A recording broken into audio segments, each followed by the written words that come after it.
আসসালামু আলাইকুম এভরিওয়ান, কি খবর সবার? আশা করি সবাই অনেক বেশি ভালো আছেন। আমিও অনেক ভালো আছি। তো আজকে আমি আপনাদের সাথে শেয়ার করব সবার পছন্দের একটা স্ট্রিট ফুড মোমো। এবং এটা খাওয়ার পর আমার মনে হয় না যে রেস্টুরেন্টে গিয়ে আবার খাওয়ার কোনো প্রয়োজন হয়। তো চলুন কথা না পেরে শুরু করি। এটা খুবই ইজি একটা রেসিপি। ফার্স্টে আমরা দেখে নেব মোমো বানানোর জন্য আমাদের কী কী ইনগ্রিডিয়েন্টসের দরকার হয়।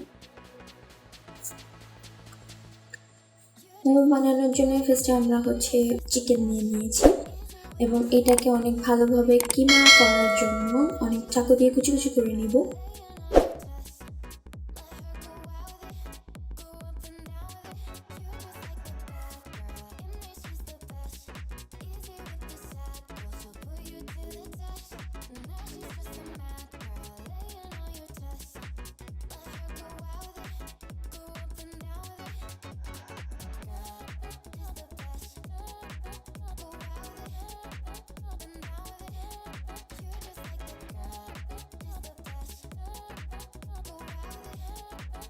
এখানে আমরা পেঁয়াজ বাটা এবং আদা বাটা নিয়েছি, ধনিয়া পাতা কুচি করে নিয়েছি, পেঁয়াজ কুচি নিয়েছি এবং পেঁয়াজ পাতা কুচি করে নিয়েছি, গাজর কুচি এবং এখানে লবণ, কাঁচামরিচ বাটা। এখানে আমরা সয়া সসও ইউজ করেছি।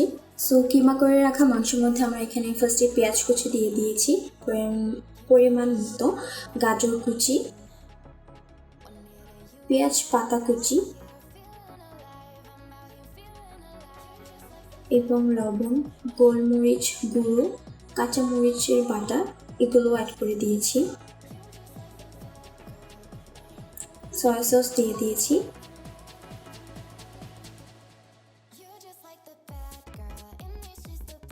রসুন বাটা এবং আদা বাটা দিয়ে দিয়েছি এবং একদম লাস্টে আমরা এখানে ধনিয়া পাতা কুচি দিয়ে দিয়েছি। সবগুলো ইনগ্রিডিয়েন্টস একসাথে অ্যাড করার পরে আমরা এখানে অল্প একটু লেবুর রস দিয়ে দিয়েছি। সবগুলো ইনগ্রিডিয়েন্টস দেওয়ার পরে একদম লাস্ট গরম তেল অ্যাড করে দিব। সো গরম তেলটা এখানে অ্যাড করে সব ইনগ্রিডিয়েন্টসগুলো একসাথে মিক্স করে নিব।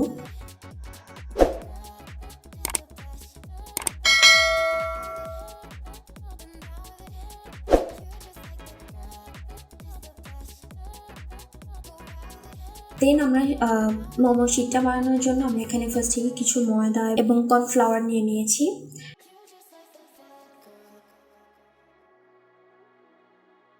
এবং পরিমাণ মতো লবণ নিয়েছি।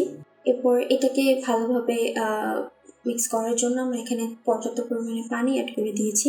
ডোটাকে অনেক ভালোভাবে মিক্স করে নিতে হবে।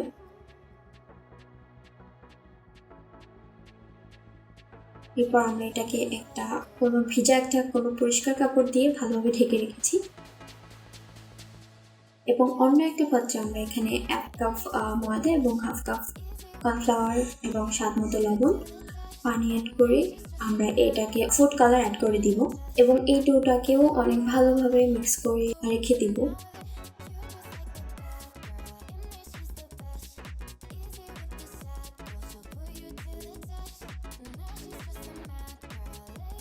দেন আমরা এখানে একটা ডো নিয়ে এটাকে অনেক ভালোভাবে রোল করে নিব।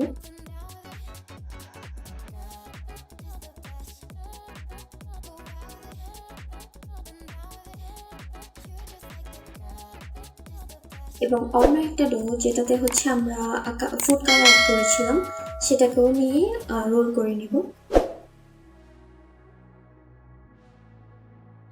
এখানে আমরা একটু ময়দা ছিটিয়ে দিয়েছি, তাহলে এটা হাতে লেগে যাবে না।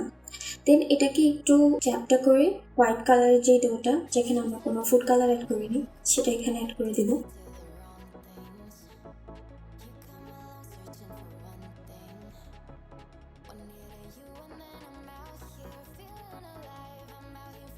দেন আমাদের কাছে যে অন্য একটা ডো ছিল এটার মধ্যে দিয়ে অনেক ভালোভাবে রোল করে দিব। এবং এটা রোল করার জন্য আমরা এই রেড কালার ডোটার মধ্যে একটু পানি দিয়ে দিব এবং তারপর রোলটাকে অনেক ভালোভাবে পেঁচিয়ে তারপর ওটার সাথে অ্যাড করে দিব, যাতে করে এটা ছুটে না যায়।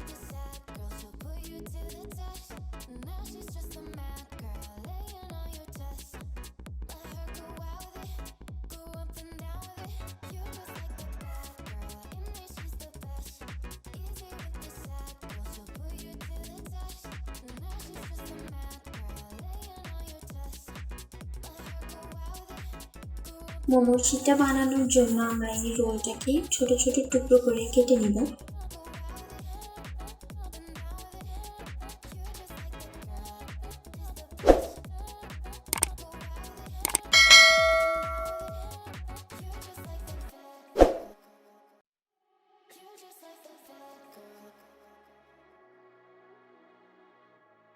এখানে আমরা আবার একটু ময়দা ছিটিয়ে নিয়েছি যাতে করে একটা অন্য একটা লেগে না থাকে, সেজন্য।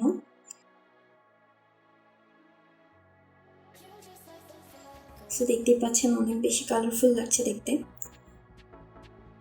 দেন হচ্ছে আমরা এটাকে একটু চাপ দিয়ে মাঝখান থেকে এটাকে অনেক সুন্দরভাবে রাউন্ড করে বেঁধে নিব, ছোট রুটির মতো সাইজ করে। প্রত্যেকটা সাইজ এভাবে সেম করে তারপর আমরা এটাকে বেলে নিব।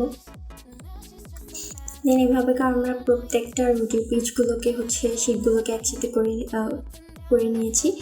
এরপরে আমরা যেই কিমাটা রেখেছিলাম ম্যারিনেট করে সবগুলো ইনগ্রিডিয়েন্টস অ্যাড করে সেগুলোকে মাঝে দিয়ে তারপর আমরা হচ্ছে মোমোর ডিজাইনটা করব।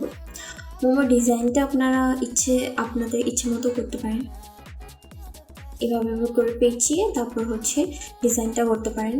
আপনাদের যে ডিজাইন ভালো লাগে সেটাই করতে পারেন। এখানে আমরা ফুড কালার দিয়ে দিয়েছি বিধায় এটা দেখতে খুবই সুন্দর লাগছে। সো এখানে আপনারা হচ্ছে আপনাদের ইচ্ছে মতো ডিজাইন করতে পারেন এভাবে করে। অ্যাকচুয়ালি এখানে আমরা দুটো রোল একসাথে করে এবং কালার অ্যাড করেছিলাম বিধায় এটা অ্যাকচুয়ালি খুবই কালারফুল হচ্ছে এবং দেখতে অনেক বেশি সুন্দর লাগতেছে। এভাবে করে আমরা আমাদের মোমোগুলো বানিয়ে নিয়েছি।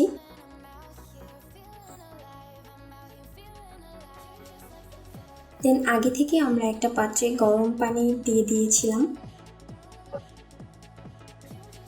অ্যান্ড এরপরে আমরা গরম পানির উপরে এভাবে করে মোমোগুলো দিয়ে দিয়েছি সিদ্ধ হওয়ার জন্য।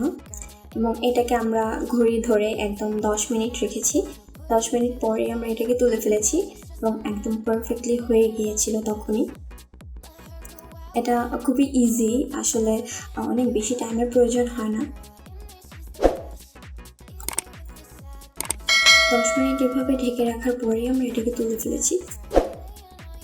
সো এই যে সবগুলো এভাবে করে আমরা ভাপিয়ে সিদ্ধ করে এভাবে করে রেখেছি। সো এটাই ছিল আমাদের আজকের রেসিপি। দেখতেই পাচ্ছেন এটা অনেক বেশি কালারফুল এবং অনেক বেশি সুস্বাদু আসলে। সো আপনারা চাইলে একটা বাসায় অনেক ইজিলি ট্রাই করতে পারেন। তো আমাদের রেসিপিগুলো যদি আপনাদের ভালো লেগে থাকে তাহলে সবসময় যদি হচ্ছে এভাবে আমাদের নতুন নতুন রেসিপি পেতে চান তাহলে আমাদের চ্যানেলটা সাবস্ক্রাইব করে রাখবেন, যাতে করে আমাদের নতুন নতুন রেসিপিগুলো আপনার সাথে শেয়ার করতে পারি। So thank you for watching. আল্লাহ হাফেজ।